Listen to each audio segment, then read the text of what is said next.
we are going viral. The Red River Showdown between Oklahoma and Texas lives up to the hype. The Longhorns were up by 21 points entering the fourth quarter. I thought this was all but over. Sooners made a furious comeback to even the game. Take a listen to our Gus Johnson on the final play. Oh, yeah. A child shall lead. Cameron Dicker from 40 yards away for University of Texas, Red River immortality. Earthquake! He hit it! Dicker! The kicker! Thank the Lord for people like Gus Johnson. Blessing us with the It's fantastic. That's why Gus is He's the so greatest. Good. So good. The greatest. Our friend Joel Klatt, I really think, is the best college football color guy. And he gets overshadowed at times because Gus is out there. What are you going to say after the child shall lead? Child shall lead. University of Texas. Red River Shootout. Yeah. Immortality. But there's a captain with Dicker, the kicker. It was perfect. I'm going to pull the curtain back a little bit. Gus's and Joel's spotter is a guy named Scotty. He goes with him all the games, does a great job. I know Scotty a little bit. We had a drink with him when we were in Ohio for the game. And Scotty is Gus's man. Scotty's Gus's guy. And I just know during the break, I'm guessing, I don't know, that Scotty was like, you going to do the line? You going to do the line if he hits the kick? You got to do the line. You going to do the line? I'm going to do it. You're going to do it? You sure you're going to do it? I'm going to shoot. And then while he's getting him, I'm going to stand up real quick. This is another thing that's known to happen. CC's Gus. Scotty's out here. Do it, Gus. Do it, Gus. Kicker. Does kicker. And so Scotty doesn't get a lot of cred behind the scenes, but he's part of the magic that happens there. That's awesome. That was a great game and a great call. Yeah, that's a way to get a couple free licks in on me, too. We'll run that segment back at 9:15. Well, good for Tom. 9:15, I'll be hitting back. Time for stories to start your morning. Big AFC showdown. Jags and Chiefs. Patty Mahomes rushing for a touchdown. Also threw 2 interceptions. Chiefs win 30-14. They remain undefeated on the year. Nick, how impressive was the Chiefs win despite a pretty pedestrian game from Pat Mahomes? Oh, it was impressive for the team because now they've shown a whole lot of different ways to beat you. Yeah. We want to jump out early. Check. A quarterback play great. Check. Come from behind win. Check. Quarterbacks run the ball over. Doesn't play great. Our defense and running game will beat the brakes off you. That was a game that was not even as close to final score. 30-14. They were up 23-0. This game was over. Both those interceptions, too, weren't Patty Mahomes' fault. The first one was his fault. The second one, him and Tyreek Hill, a little miscommunication. Nick, I've been going over this with Nick. About 60% of all interceptions are partially to blame on that wide receiver. He and I were watching football together yesterday. We see one pick that's a receiver's fault. He says 50% of interceptions are wide receiver's fault. Yeah. And we see another one. He's like, I've been telling you 55%. And now today we're work the 60%. numbers. You work the numbers. Good thing we don't have a 6-hour show. Rams and Seahawks, 100%. There was no stopping Todd Gurley, who ran for 3 touchdowns. Rams win this one 33-31. They remain undefeated. CC, have the Rams cemented themselves as the best team in the NFL? I think so. This was a quality win for them, a divisional opponent who they embarrassed last season. So, you know, Seattle, they play a lot better at home. They respond this year after that embarrassment, and it was a tough football game. You want to be able to win these types of divisional games and not play your best football. Impressed with Jared Goff, how he led this offense without 2 of his weapons, Kupp and Brandon Cooks, both out of the lineup with concussions during the game. If the Rams aren't the best team in the league, they're the second best team in the league, and it's very close. They and the Chiefs right now, I think you can make an argument for either one. But what I will give the Rams and Sean McVay enormous credit for is being who you preach you are. Sean McVay said after the game, I can't claim to be this aggressive coach and then have a chance on 4th and 1 to win the game and not trust my team to go get that yard. Let Jared Goff do the quarterback sneak, prevent Russell Wilson getting the ball. And you can't tell your team you're that aggressive coach and send a mixed message. So I'd like to follow through by the coach.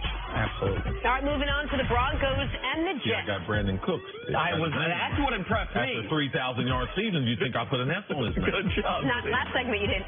Rookie Sam Darnold finished with 198 yards, 3 touchdowns, and an interception. Jets get the win 34-16. Chris, how impressive did Sam Darnold look to you yesterday? Sam Darnold looked good, but there was someone on the field even more impressive. And that's Isaiah Crowell, the running back. Oh, my goodness. He was outstanding. So the Jets, with a running game, yeah, Sam Darnold makes some big-time throws. You can see the growth of the quarterback. His deep threat, Robbie Anderson, had the biggest game of his season to be able to bring that punch back to the offense. But their ability to be physical, and Crowell looked like a special running back during the game, Nick. Crowell looked outstanding, and I'm going to reveal a confidence here. Maybe I shouldn't. Robbie was dealing with some frustration during the week, reached out to you. You did your normal pep talk, which is, man, the NFL is supposed to be hard. Get your life together. Yeah. And he responded with his best game of the season. And so Robbie Anderson was good. Crowell was outstanding. Same thing I tell you. All the time. And Sam Darnold, I told you. Your feelings are not my problem. You guys laughed at me last week. We love that. I said Darnold's due for a good game after 3 bad ones. Yeah. He had his good game. Like, Darnold's not going to have all bad games. This is a good game against a tough defense. We literally had a whole conversation while you were talking. I'll just keep going. Sorry about power that. through it. Hey, not sure anyone saw this coming. Packers and Lions. Aaron Rodgers spent the week complaining about his offense. Might have a new gripe. Mason Crosby, the kicker, missed 4 field goals and an extra point to leave 13 points off the board. Rodgers didn't help, lost a pair of fumbles. The lone bright spot, he did finish with 442 yards and 3 touchdowns. One here to Devontae Adams, but it wasn't enough. Lions win. Green Bay now 2-2-1. Here's Aaron Rodgers after the game. Gave them 10. You know, we missed field goals, obviously, and had a turnover on the 1-yard line. You put all that together, that's a lot of points we gave them. And mine were important. You know, we held them to a field goal at one time and then gave up a touchdown before the half in a 2-minute drive. So I got to play better in the first half. Second half got in the groove, but you know, myself and our offense got to put together a full game one of these days. All right, Nick, do the Packers have serious problems, or was Sunday loss just because of the kicker? No, Nick and I believe they both have problems, not only with their kicker, who has been so consistent, and, you know, he's one of the few kickers that has some job security. But, you know, Nick and I, we worry about Mike McCarthy. Man. Does he have job security? Oh. Because if he does, he shouldn't.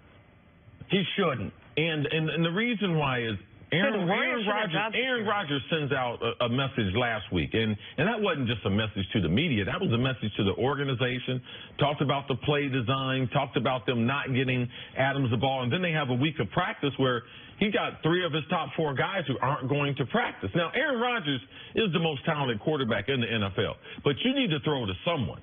And when you can't practice with players, it just carried right over to the game. And this first half of the game, I mean, they looked like they didn't spend any time at practice. There was no type of in-syncness as far as Aaron, his reads. Aaron looked like he wanted to be someplace else. So I was totally shocked. This looked like a team that was not motivated when they took the field in Detroit. What does Mike McCarthy do well? I mean, I'm just offensive asking. Play design. Okay, in theory. At no point am I like, man, thank God for that brilliant schematic edge Aaron Rodgers got this week, or else he'd have been screwed. I know Mike McCarthy a few years ago thought he was getting too heavily criticized, and he came out and defended himself, and he said, I've accomplished a lot in this league. I'm a good coach in this league. Okay, well, show me.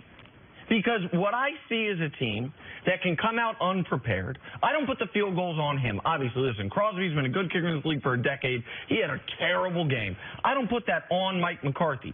But what about it? Mason Crosby wasn't playing defense. Mason Crosby wasn't playing punt return. Like, what about all the simple errors? Like, okay, you're not a defensive coach. Aaron Rodgers is your quarterback, so the offense, while you can help, it's mostly taken care of. Are you detail-oriented? Are you a team that's super buttoned up, never comes out flat? I'm just asking, because I know this. Ted Thompson lost his job. And so they decided the team was underperforming enough to where we need to make a change in general manager. They changed the general manager and changed several of the coaches. They changed the quarterback's coach, Alex Van Pelt. Okay. All right, so listen, you're 2-2-1. The Vikings are struggling. The Bears, they still have questions at quarterback, even though I know Trubisky had that huge game. They were off this week. All right, get it together by the end of this year. Because I think it's the last 47 games the Packers are 23-1.